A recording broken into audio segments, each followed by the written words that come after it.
तो बच्चों, आज के इस लेक्चर में हम लोग बात करेंगे कि गैसों में ध्वनि की चाल जो होती है वो कितनी होती है, और इसके बाद में हम लोग बात करेंगे लाप्लास संशोधन की। तो यही हमने हेडिंग आप देख पा रहे होंगे कि लगा रखी है। क्या बच्चा हेडिंग लगाई है कि गैसों में ध्वनि की चाल तथा लाप्लास संशोधन। अब इसमें जो हम पहली हेडिंग ले रहे हैं वो हमारी पहली हेडिंग है गैसों में ध्वनि की चाल। तो हमारे वैज्ञानिक जो न्यूटन थे, इन्होंने बच्चा क्या बताया, इन्होंने कहा कि अनुदैर्ध्य तरंगें ध्वनि या फिर किसी गैस, क्या कहा कि अनुदैर्ध्य तरंगें जो होती हैं वो या तो फिर ध्वनि ले लो और या फिर गैस। अब गैस में हम एयर ले सकते हैं, तो हमने एयर ले लिया यानी कि वायु।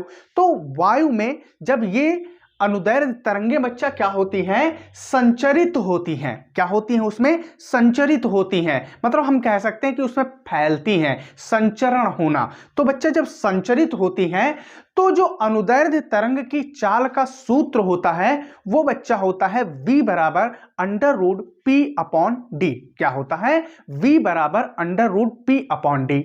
यहां पर अगर हम बात करें P क्या है, तो डियर P जो है वो गैस का दाब है। क्या है, गैस का दाब है। जबकि D जो है वो क्या है, गैस का घनत्व है। किसका बच्चा, गैस का घनत्व है। लेकिन यहां पर जो हम ले रहे हैं गैस के रूप में क्या ले रहे हैं, वायु ले रहे हैं, तो यहां हम क्या लेंगे, वायु का घनत्व। तो आप देख सकते हैं क्या हमने वही लिख रखा है कि न्यूटन के अनुसार क्या कि अनुदैर्ध्य तरंगे ध्वनि या फिर कह लो कोई गैस, और गैस में हमने क्या मान लिया, जैसे कि वायु में जब बच्चा क्या होती है, ये संचरित होती हैं, तो उसमें अनुदैर्ध्य तरंग की जो चाल है वो निम्न सूत्र से दी जाती है। और ये सूत्र बच्चा होता है v बराबर under root p by d. क्या होता है, v बराबर under root p by d, जहां P हमने कहा गैस का दाब है। डियर P यहां पर क्या है, गैस का दाब, तथा D जो है वो क्या है, घनत्व है, मतलब डेंसिटी है। तो आप देख रहे होंगे कि 0 डिग्री सेल्सियस पर जो बच्चा वायु का दाब होता है वो 1.01 गुणे 10 की घात 5 न्यूटन पर मीटर स्क्वायर होता है। यानी कि हमको पहले से ये बात पता है कि वायुमंडलीय दाब बच्चा होता है 1.01 multiply by 10 to the power 5 newton per metre square.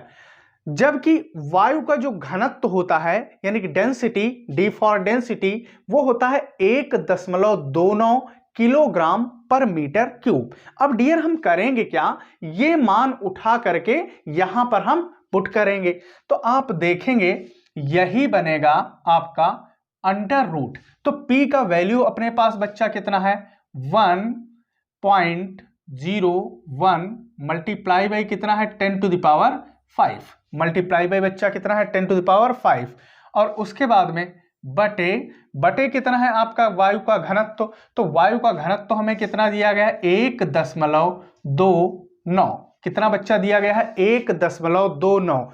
ये सब गुणा भाग करने पर हमें मिलता है लगभग 280। कितना बच्चा, 280 मीटर पर सेकंड। ठीक है, तो कितनी आई, इस प्रकार हम क्या कहेंगे कि गैसों में जो ध्वनि की चाल न्यूटन के अकॉर्डिंग आई वो बच्चा कितनी थी, 280 मीटर पर सेकंड। कितनी डियर थी, 280 मीटर पर सेकंड। एग्जैक्ट तो नहीं थी, एग्जैक्ट वैल्यू जो इन्होंने निकाली थी वो बच्चा कितनी थी, 279.81 थी, लेकिन ये अप्रॉक्स 280 इन्होंने मान ली थी। किसने मान ली थी, अपने न्यूटन ने। लेकिन जो पहले से हमें ध्वनि की चाल ज्ञात है बच्चा, वो लगभग 331 मीटर पर सेकंड होती थी। कितनी होती थी, 331 मीटर पर सेकंड होती थी। लेकिन यहां पर इन्होंने कितनी लाके हमको दे दी, 280 मीटर प्रति सेकंड। इसका मतलब क्या हुआ कि ये तो बिल्कुल 280 331 से बिल्कुल मैच नहीं करता है। मीन्स हम कह सकते हैं आसपास में अगर होती तो मान भी लिया जाता। तो इसलिए हम कहेंगे कि इनका जो सूत्र था वो क्या हुआ, गलत हो गया, या कहो त्रुटिपूर्ण हो गया, यानी कि फेल हो गया। तो आप देखिए हमने बच्चा वही आगे लिख रखा है। क्या लिख रखा है, आप देख सकते हैं कि जहां P बच्चा क्या है, गैस का दाब, तथा डी हमने कहा घनत्व है। और 0 डिग्री सेल्सियस पर वायु का दाब डियर क्या होता है, P बराबर 1.01 गुणे 10⁵ न्यूटन पर मीटर स्क्वायर और वायु का घनत्व तो इतना। तब सूत्र हम कौन सा, तब सूत्र V बराबर क्या अप्लाई करेंगे, P अपॉन डी। तो बच्चा जब V बराबर P अपॉन डी अप्लाई करेंगे, ये जो हमने यहां पर कैलकुलेशन आपको दिखा दी है, आप क्या करना, यही कैलकुलेशन बच्चा क्या करना, इसके सामने कर देना। तो क्या हुआ, V बराबर under root P upon d, तो आपने देखा ये कितना बच्चा निकल के आया, 280 मीटर प्रति सेकंड निकल के आया। लेकिन प्रयोगों द्वारा जो 0 डिग्री सेल्सियस पर हमने अभी कहा था ध्वनि की चाल है प्रैक्टिकली यानी कि प्रेक्षित वैल्यू, वो कितनी है, 331 मीटर पर सेकंड होती है। लेकिन आपने देखा, हमने कहा इन्होंने 280 निकाल के दी, ये तो बिल्कुल मैच नहीं करती है। तो जो न्यूटन के सूत्र द्वारा प्राप्त राशि से काफी क्या है, अधिक है, यानी कि जो 331 है न्यूटन ने जो प्राप्त किया उससे ये 331 क्या है, काफी अधिक है। तो इस प्रकार हम क्या कहेंगे कि गैस के लिए जो बच्चा न्यूटन का सूत्र है वो सही नहीं है। इसका मतलब जब सही नहीं है तो हम क्या कहेंगे, ये बच्चा क्या है, त्रुटिपूर्ण है। क्या है, त्रुटिपूर्ण है। अब इसके बाद में हम बात करेंगे लाप्लास संशोधन की। किसकी बात करेंगे, लाप्लास संशोधन की, क्योंकि फिर लाप्लास आ गए और इसी में क्या किया, एक संशोधित मान अपना दे दिया। तो इसी को बच्चा हम क्या कहते हैं, लाप्लास का संशोधन कहते हैं। क्या डियर कहते हैं, लाप्लास का संशोधन। अब लाप्लास ने क्या किया, तो देखिए वैज्ञानिक जो लाप्लास थे इन्होंने ऐसा मान लिया, क्या माना कि जब ध्वनि तरंगे वायु में क्या होती हैं, संचरित होती हैं। हमने डियर क्या कहा कि जब ध्वनि तरंगे वायु में क्या होती हैं, संचरित होती हैं, तो माध्यम के किसी बिंदु पर क्या, विरलन और संपीडन। हमने क्या कहा कि विरलन और संपीडन जो कि दशाएं एकांतर क्रम में उत्पन्न होती हैं। कहां उत्पन्न होती हैं, एकांतर क्रम में उत्पन्न होती हैं, और जिनसे उत्पन्न हुई ऊष्मा का माध्यम से कोई आदान प्रदान नहीं होता है। माध्यम से कोई आदान प्रदान नहीं होता है। अब माध्यम से आदान प्रदान क्यों नहीं होता है, क्योंकि गैसें जो होती हैं वो बच्चा ऊष्मा की कुचालक होती हैं। क्या होती हैं, कुचालक होती हैं। तो अतः लाप्लास ने यह माना कि न्यूटन के सूत्र में जो आयतन प्रत्यास्था गुणांक है, हमने क्या कहा कि न्यूटन के सूत्र में आयतन प्रत्यास्था गुणांक, या यूं कहो कि न्यूटन के सूत्र में रुद्धोष्म आयतन प्रत्यास्था गुणांक लेना चाहिए। और इस रुद्धोष्म आयतन प्रत्यास्था गुणांक का जो मान होता है वह डियर किसके, गामा पी के बराबर होता है। किसके, गामा पी के बराबर। और ये जो रुद्धोष्म आयतन प्रत्यास्था गुणांक होता है बच्चा, इसे हम लोग नोट किससे करते हैं, बी से नोट करते हैं। किससे नोट करते हैं, बी से नोट करते हैं। और ये बी का मान किसके, गामा पी के बराबर होता है। तो अतः या कहो तब लाप्लास के अनुसार गैसों में जो ध्वनि की चाल बनेगी वो क्या बन जाएगी, तो V बराबर क्या बन जाएगा, गामा P अपॉन डी, या कहो V बराबर क्या बनेगा, B बटे बच्चा क्या बन जाएगा, D। लेकिन B किसके बराबर होगा, गामा P के, तो हम क्या कहेंगे, V बराबर गामा P अपॉन डी, जहां पर गामा का जो मान है वो बच्चा 1.41 होता है। डियर कितना होता है, 1.41। तो आप देखिए यही हमने लिख रखा है लाप्लास संशोधन में। क्या लिख रखा है कि वैज्ञानिक लाप्लास ने ऐसा मान लिया, या कहो कि यूं कहो कि यह माना कि जब ध्वनि तरंगे कहां, वायु में क्या होती हैं, संचरित होती हैं, तो माध्यम के किसी बिंदु पर विरलन और संपीडन जो है कि दशाएं एकांतर क्रम से उत्पन्न होती हैं, जिनसे उत्पन्न हुई ऊष्मा का माध्यम से कोई आदान प्रदान नहीं हो पाता है। अब जब माध्यम से आदान प्रदान क्यों नहीं हो पाता है, क्योंकि बच्चा जो गैसें होती हैं ये ऊष्मा की क्या होती हैं, कुचालक होती हैं। अतः लाप्लास ने क्या माना कि न्यूटन के सूत्र में आयतन प्रत्यास्था गुणांक लेना चाहिए, और इस आयतन प्रत्यास्था गुणांक का मान क्या होता है, गामा पी के बराबर होता है। तो अतः लाप्लास के अनुसार गैसों में जो ध्वनि की चाल बच्चा बनी, तो अभी यहां पर देखो क्या था, P अपॉन डी, लेकिन इन्होंने क्या कह दिया, यहां पर हमें क्या लेना चाहिए, गामा P, तो यह बच्चा हो गया गामा P अपॉन डी, जहां गैसों के लिए गामा का मान बच्चा क्या होता है, 1.41 होता है। अब आप देखेंगे हम इसे यह भी तो बच्चा लिख सकते हैं, इसी को हम कह सकते हैं इस प्रकार कि V बराबर, देखो अगर हम चाहें तो गामा को क्या कर दें बाहर, तो हम इसे इस प्रकार कह सकते हैं अंडर रूट गामा और गुणे क्या बच्चा हो जाएगा p अपॉन डी, क्या हो जाएगा गुणे under root p upon d. अब आप देखेंगे इसको हम यह भी कह सकते हैं, क्योंकि अंडर रूट गामा का जैसा कि हमें मान पता है बच्चा क्या होता है 1.41 होता है। डियर कितना होता है 1.41 गुणे under root p upon d हमने कहा था कितना होता है 280, कितना होता है बच्चा 280 मीटर पर सेकंड। तो ये सब हमें बच्चा गुणा करके जो मिलेगा वो गुणा करके कितना मिलेगा। दूसरी बात गामा का मान डाला, अंडर रूट में चल रहा था, यहाँ पर अंडर रूट लगा दो। अब बच्चा इसका वर्गमूल निकाल के फिर इसका गुणा करके जो हमें वैल्यू प्राप्त होती है वो कितनी प्राप्त होती है, वो लाल हमें प्राप्त होती है 332 मीटर पर सेकंड। डियर कितनी प्राप्त होती है 332 मीटर प्रति सेकंड। तो हम क्या कहेंगे, अतः वायु में ध्वनि की चाल का यह मान जो है प्राप्त मान के क्या है बराबर है। क्या है बच्चा प्राप्त मान के बराबर है। तो इस प्रकार हम क्या कहेंगे कि लाप्लास ने जो अपना संशोधन दिया वो डियर क्या है सत्य है। हम क्या कहेंगे, क्योंकि हमने देखा कि जो हम वैल्यू निकाल के लाए हैं वो डियर कितनी है 332 मीटर पर सेकंड, और जबकि यहां पर 0 डिग्री सेंटीग्रेड पर कितनी थी 331 मीटर पर सेकंड। यानी कि यहां पर, अब यहां पर ये 331 एग्जैक्ट तो है नहीं, थोड़ा कम ज्यादा, ऐसे इधर भी। तो बच्चा ये लगभग आप देख रहे हैं राउंड अप में आ रहा है। तो इसलिए जो है ये क्या मान लिया गया कि लाप्लास ने जो अपना सूत्र दिया है ये क्या है सत्य है। तो क्या लिखा, अतः वायु में ध्वनि की चाल का यह मान प्राप्त मान के क्या है बच्चा बराबर है, या लिख दो लगभग बराबर है। इस प्रकार लाप्लास संशोधन जो है वो डियर क्या है, लाप्लास संशोधन जो है वो सत्य है। अब इसके बाद में हम क्या करेंगे, हम लोग जो है ये जो निकाल के फार्मूला लाए हैं क्या कि v बराबर गामा p अपॉन डी होता है, इसका अब हम क्या करेंगे बच्चा आपको निगमन करके दिखाएंगे, यानी कि इसका हम प्रूफ करके दिखाएंगे। तो बच्चा अब हम इसका जो है प्रूफ देखेंगे कि इसका जो है प्रूफ क्या होता है। तो देखिए जैसा कि हमने देखा कि यहां पर कैसा रुद्धोष्म आयतन प्रत्यास्था गुणांक लिया जाता है, यानी कि अगर हम देखें तो यहां पर ये एक प्रकार का रुद्धोष्म घटना में भी आता है। तो जैसा कि हम जानते हैं कि पीवी घात गामा बराबर जो बच्चा होता है, क्या हमने कहा पी वी की घात गामा बराबर बच्चा क्या होता है कांस्टेंट। आप ऐसा जानते होंगे, अगर नहीं जानते हैं तो जान लीजिए कि पीवी घात गामा बराबर डियर क्या होता है कांस्टेंट होता है। क्या पीवी की घात गामा बराबर कांस्टेंट। अब यहां पर बच्चा क्या होता है संपीडन और विरलन होता है। क्या होता है संपीडन और विरलन होता है।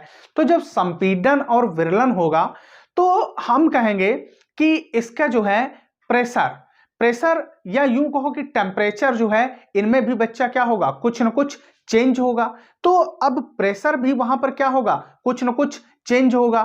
तो देखिए ये जब चेंज होगा तो हमने कहा बच्चा जो प्रेशर चेंज हुआ वो कितना हुआ डेल्टा पी चेंज हुआ। कितना डेल्टा पी चेंज हुआ। तो आप देखेंगे इस कंडीशन में हम क्या कहेंगे कि पी वी की घात गामा बराबर पी प्लस ये कितना बन जाएगा डेल्टा पी। हमने कहा बच्चा कितना डेल्टा पी चेंज हुआ। तो जो वॉल्यूम में चेंज आएगा वो हमने कहा डेल्टा वी। तो बच्चा यहां से टोटल ये कितना बन जाएगा, ये आपका क्या बन जाएगा v प्लस डेल्टा v की घात क्या डियर यहां से बन जाएगा आप देखेंगे गामा।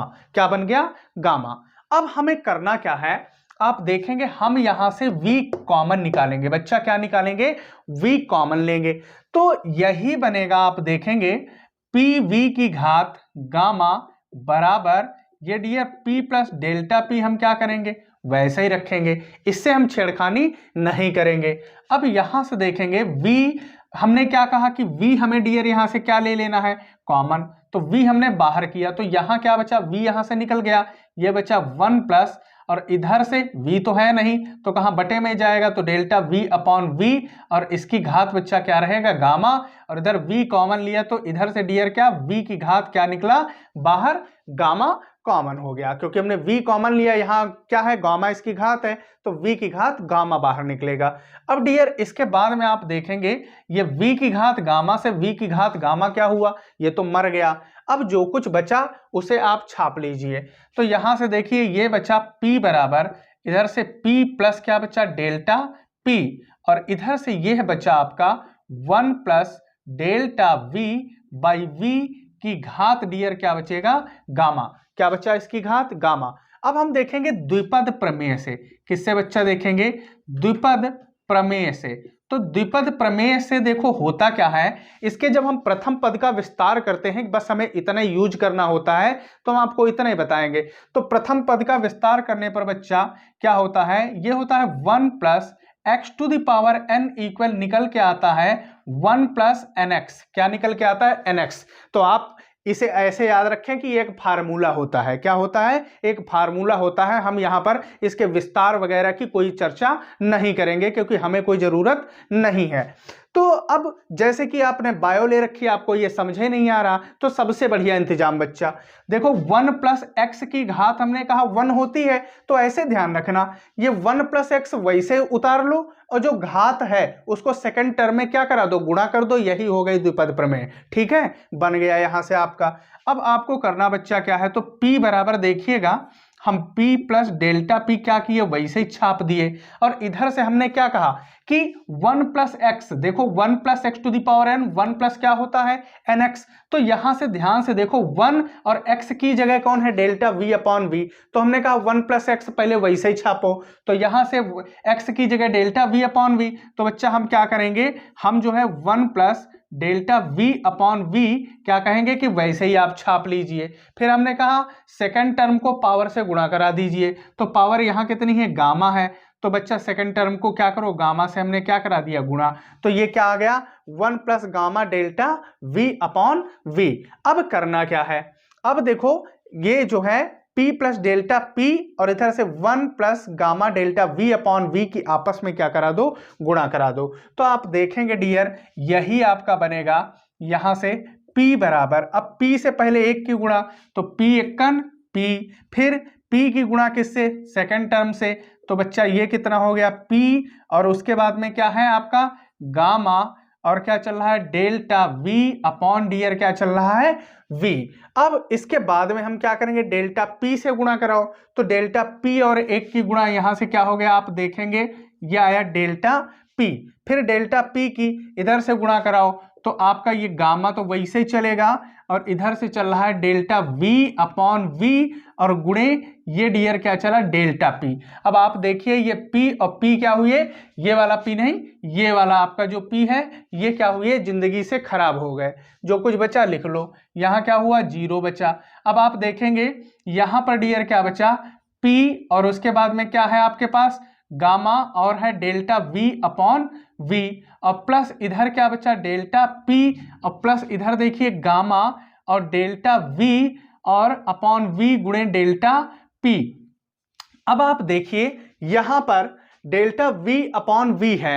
अब डेल्टा V का कुछ ना कुछ वैल्यू होगा, और इधर भी बच्चा कुछ वैल्यू है, इसको इससे डिवाइड करोगे तो छोटा हो जाएगा। और या यूं कहो कि डेल्टा V डेल्टा P क्या है, अत्यंत छोटी राशियां हैं, और इनका जब हम गुणा कराएंगे यानी कि मल्टीप्लिकेशन, तो ये और छोटी हो जाएंगी। तो इसे हम क्या मान लेंगे, नगण्य मान लेंगे। तो हम क्या लिख देंगे कि डेल्टा V तथा डेल्टा P बच्चा क्या है, अत्यंत क्या है, अत्यंत सूक्ष्म है, सूक्ष्म है। अतः इन्हें छोड़ने पर, तो बच्चा इन्हें छोड़ दो। तो देखो छोड़ने के बाद आप देखेंगे बचा क्या, आपके पास इधर तो 0 बचा था, और इधर से डियर क्या हो जाएगा P, और ये क्या हो जाएगा गामा, और delta V upon V plus dear क्या चल रहा है डेल्टा P, क्योंकि ये तो फुल टर्म क्या हो जाएगा, गायब हो जाएगा। भाई ये तो छोटे हैं, इनको गुणा करोगे और छोटा, फिर डिवाइड करोगे और छोटा, फिर इसको, तो ये सब क्या है, छोटे हैं, तो इनको हमने, ये पूरा टर्म ही आपका बच्चा क्या हुआ, यहां से गायब हो गया।